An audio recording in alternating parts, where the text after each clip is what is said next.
Hello everyone, welcome to my channel Wangxian फिजोशी।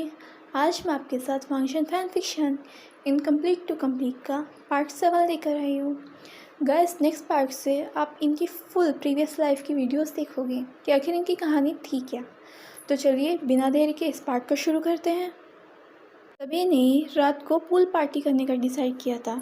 वैसे तो ये लैंडसेक के रूल्स के खिलाफ था, लेकिन क्योंकि वे सभी विंग को चेयर्स करना चाहते थे, जो कि आजकल बहुत ही ज़्यादा ग्लूमी रहने लगा था, इसलिए लैन शिचैन भी इस चीज़ की परमिशन दे देते हैं। रात के समय जब वह पूल पार्टी कर रहे होते हैं, तभी शाओ शिनचैन वेंचिंग से पूछता है, आप यहाँ क्या कर रही हैं? वैसे यहाँ पे सभी लड़के हैं, तो क्या आपको अजीब नहीं लग रहा? तभी विंग हंसते हुए बोलता है, मुझे तो ये जान के अजीब लगेगा कि वेंचिंग सही में लड़की है। हरकतें तो देखो इसकी, पहलवानों वाली। वेंचिंग बोलती है, विंग के बच्चे, तुमसे सही सलामत रहा नहीं जा रहा। पिटने के इरादे हैं तो ऐसे ही बता दो। तभी वहाँ पे पीछे से वांग जी आता है। वांग जी विंग को देख के एकदम स्टन रह जाता है, क्योंकि विंग ने एक टाइट शर्ट और एक लूज की शर्ट पहनी हुई थी, जिसमें उसके सेक्सी कॉलर बोन्स यूं ही विजिबल हो रहे थे। वांग जी बस विंग को देखता रह जाता है। तो ये पीछे से लैन शिचैन बोलते हैं, ब्रदर अपना मुंह बंद करो और डे ड्रीम से बाहर आओ। क्या आज तो मास्टर वे को ऐसे ही देखने वाले हो? वांग जी बोलते हैं, ब्रदर मैं तो बस यूं हुई।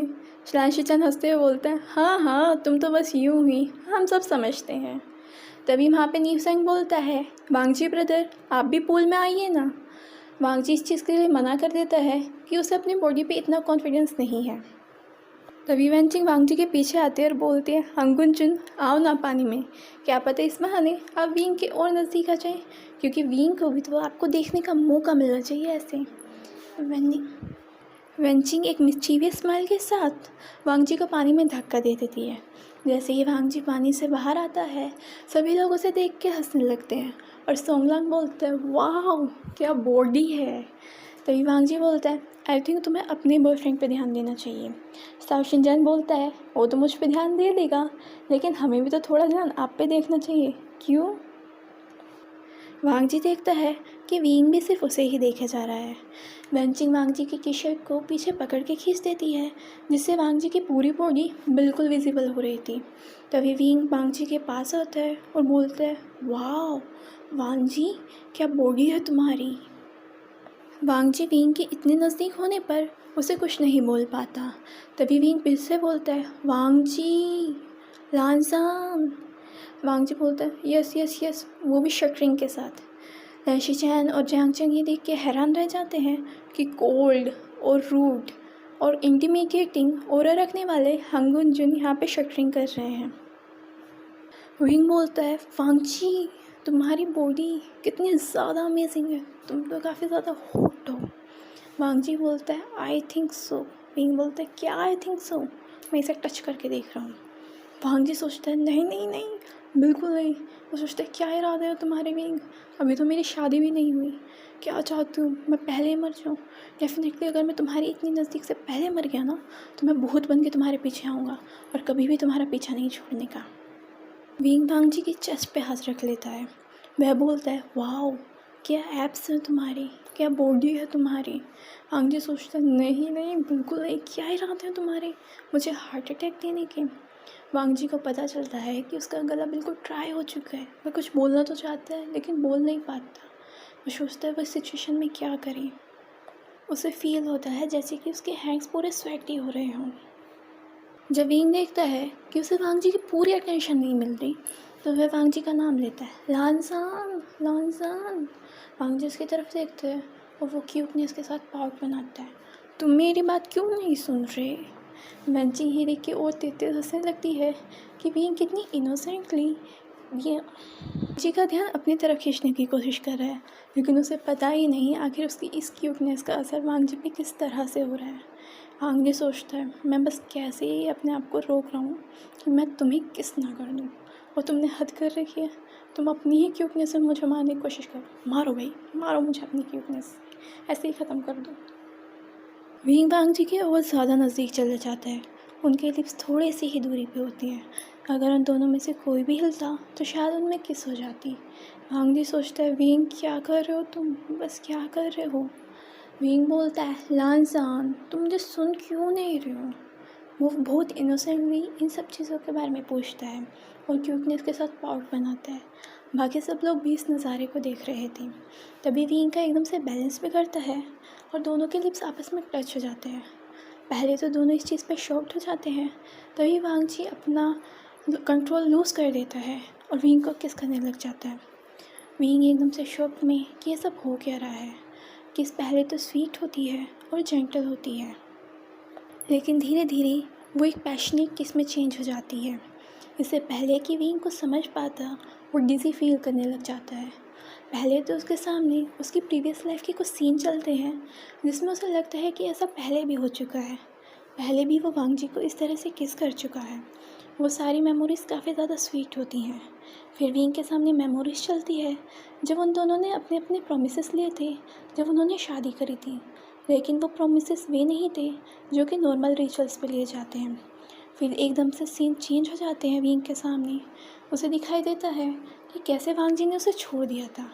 उसके बाद उसे दिखाई देता है कि कैसे उसका अनबॉर्न चाइल्ड मारा गया था और कैसे बाद में उसकी हत्या हुई थी और कैसे वो वापस आया था लेकिन फिर भी मारा गया।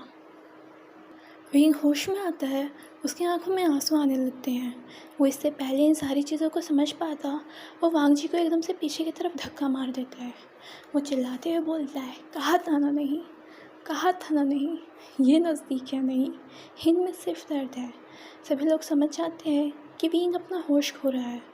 विंग चिल्लाते हुए वहाँ से भागने की कोशिश करता है, वांगजी से रोकने की कोशिश करता है। सभी लोग विंग के चारों तरफ इकट्ठा हो जाते हैं क्योंकि विंग की बॉडी से अब काला धुआं निकल रहा था। चारों तरफ स्पिरिट्स आने लगी थी।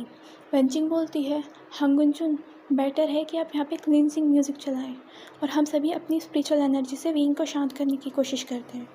वे सभी लोग विंग को स्पिरिचुअल एनर्जी देने लगते हैं, लेकिन विंग बहुत मुश्किल से शांत हो रहा था। वांगजी क्लींजिंग म्यूज़िक बजाया जा रहा था ताकि रिसेंटफुल एनर्जी को कंट्रोल किया जा सके जो कि विंग के अंदर थी।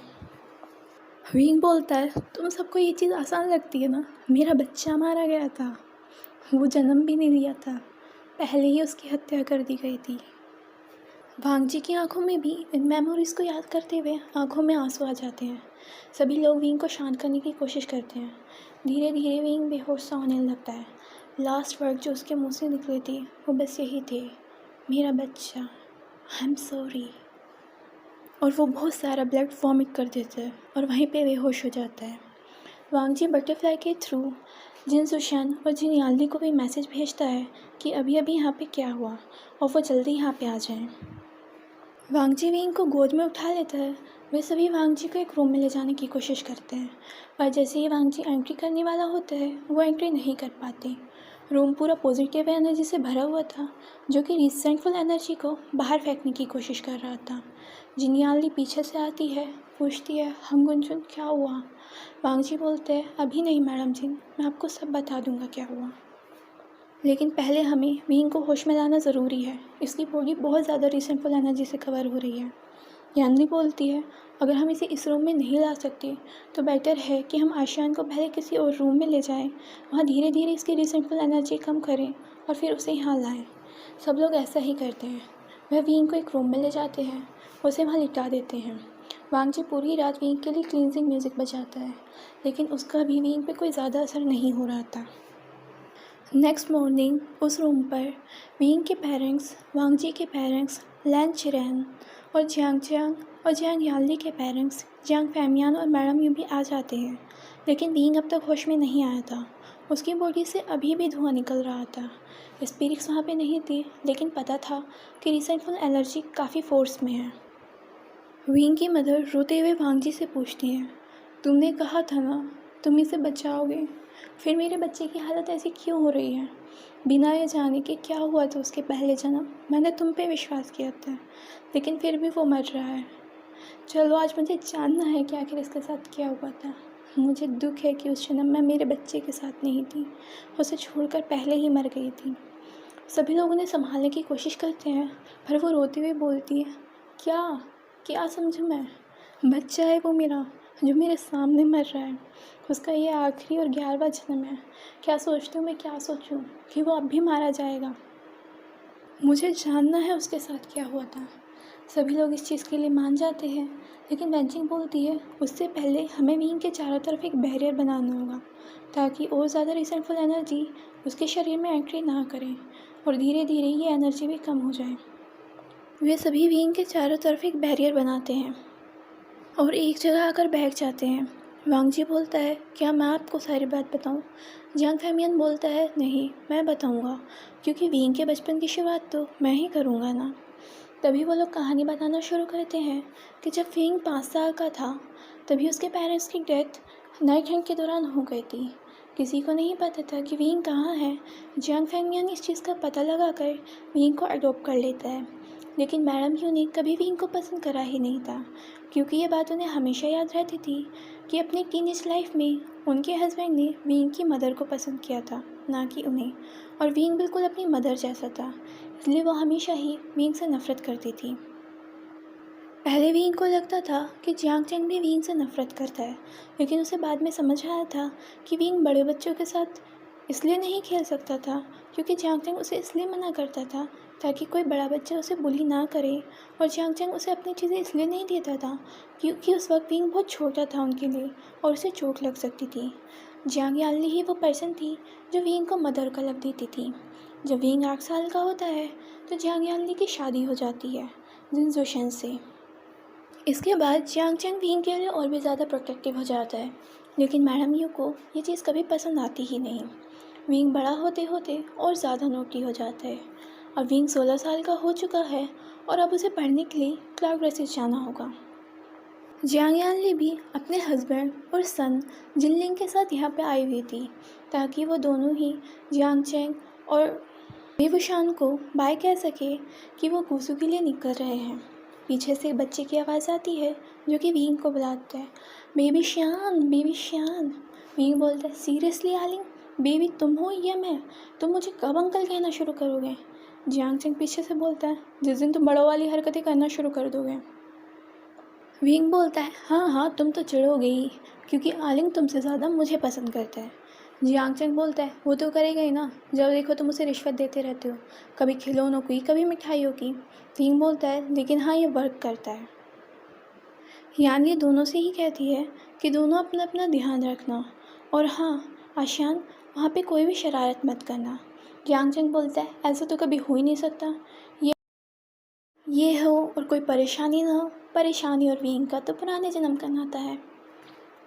विंग जियांग चैंग की तरफ जीभ निकालते हुए बोलता है shut up you grumpy old man. Jiang Cheng बोलता है इधर आओ इधर आओ। विंग जाके यानली के पीछे छुप जाता है। यानली बोलती है हाँ चैंग, आशान मजाक ही कर रहा है। जियांग चैंग बोलता है जी, आप जब देखो इसे बिगाड़ने में लगी रहती है, और वो ये कह के वहाँ से चला जाता है। तो गाइस आज के लिए बस इतना ही। अगर आपको ये पार्ट पसंद आया है तो प्लीज़ वीडियो को लाइक, चैनल को सब्सक्राइब कीजिए, शेयर कीजिए, कमेंट कीजिए और बेल आइकन को प्रेस कीजिए।